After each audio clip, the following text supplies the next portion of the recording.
change the world. On we go.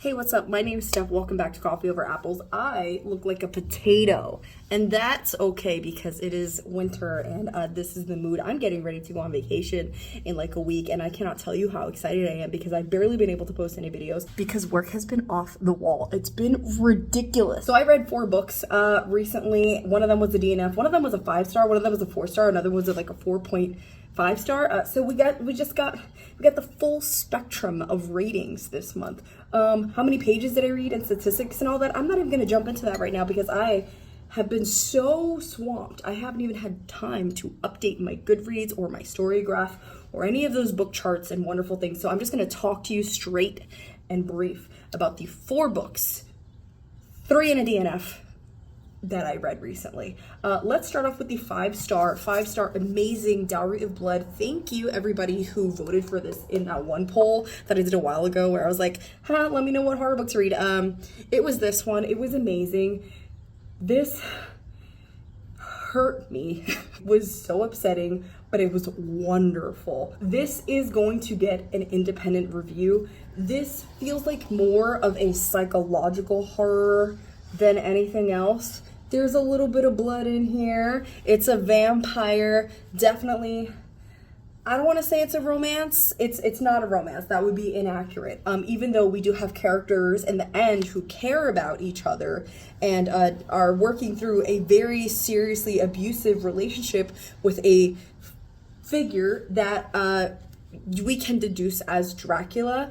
Dracula is going through life around Europe during different historical events and collecting partners, but those partners are not necessarily getting the full scope and grasp of what the dynamics of the relationship will be, because Dracula is kind of spinning this narrative that everything is going to be great and that they are going to have a better life and get everything that they've wanted and be a part of a family where they're going to have this eternal support and care and love, and it's just like a healthy marriage. And that is not the case, because we start off with our first person who was not given a choice, and there are others who are brought into the relationship later who do have a choice.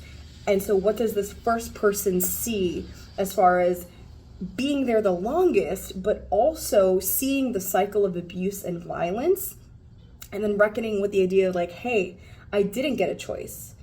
Maybe I am grateful in some ways for like the extension of my life, but just because you did someone a favor one time doesn't mean that they owe you the rest of their lives, right? That is like completely unreasonable. And that's kind of where this like goes as they interact with them, but also build other relationships. It's queer.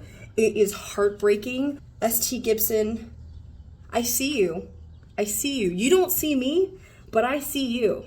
And I understand, because this is very specific.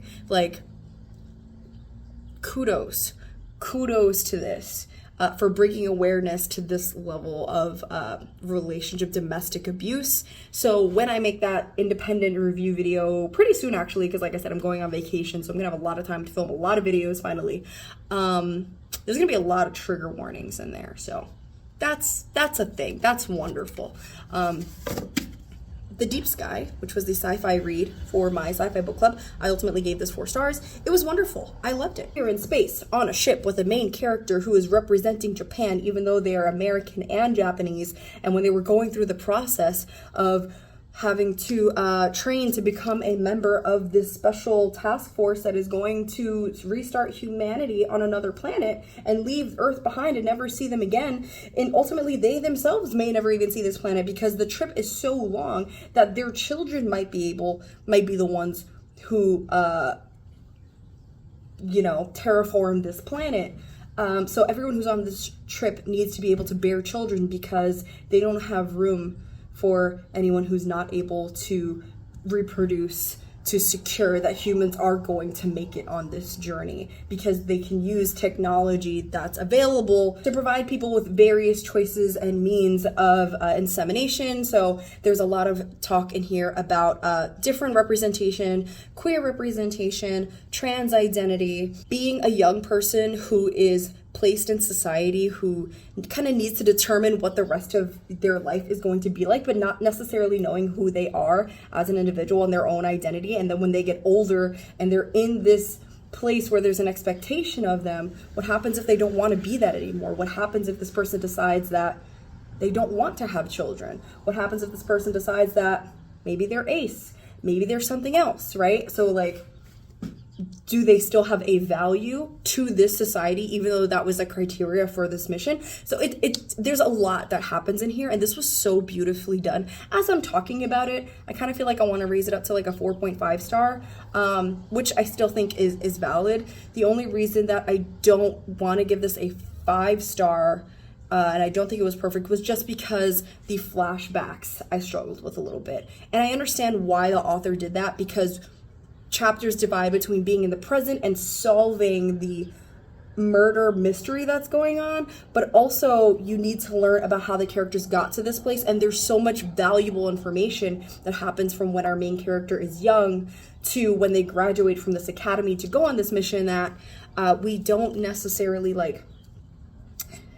We can't see it all in a linear perspective, because you might actually lose the reader with where in that timeline the murder mystery happens, and that's kind of like the grabbing point of this plot.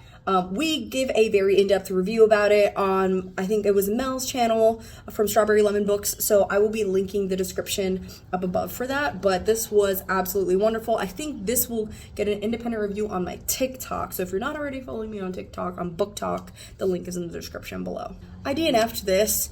I DNF'd it about 25%, so I'm not even going to mark it as read because I didn't get that far. I picked this up and put this down a million times. This was a rollover for 2 months, and it is J-Lit.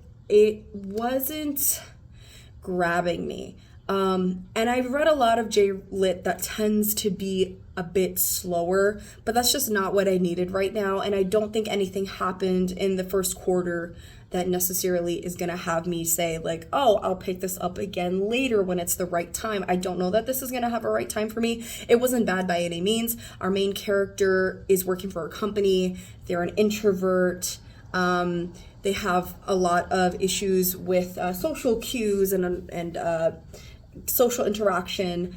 They meet someone, or inadvertently become friends with someone more, like that person kind of pushes them into a friendship, who is giving them career advice so they can just be a freelance editor and they don't have to deal with these social issues that they're having at work anymore. Yeah,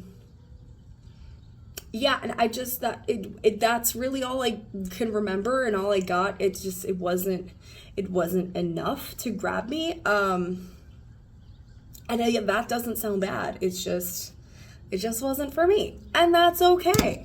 But then I also have this, a Kindle, and in this Kindle I read Disrobed. This got its own review already in October or November.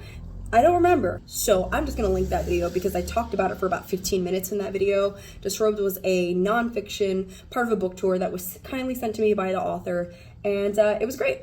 I liked it. I learned a lot about clothes. I learned a lot about the economy of clothes. So just go watch that video because it's a lot of facts. And it is Sunday when I'm recording this, and I have no brain cells. I need to go eat lunch. And again, I am potato. So go watch that video if you want to learn about this very informative arts economic book about clothes. Anyway, that's kind of all I read. I've been reading about 4 books a month, and I think that's a great pace for me, but I plan on doing a lot of reading over my vacation. Yay! Anyway, I post videos whenever I can, whenever I feel like it. I also post like a little bit more frequently on TikTok, so if you want to go check that out, maybe, I don't know, whatever, just do whatever you want. Anyway, thanks for watching. I'll see you later. Bye! I'm Leo. What's it making, Mr. Wonka? Mr. Wonka, work the fact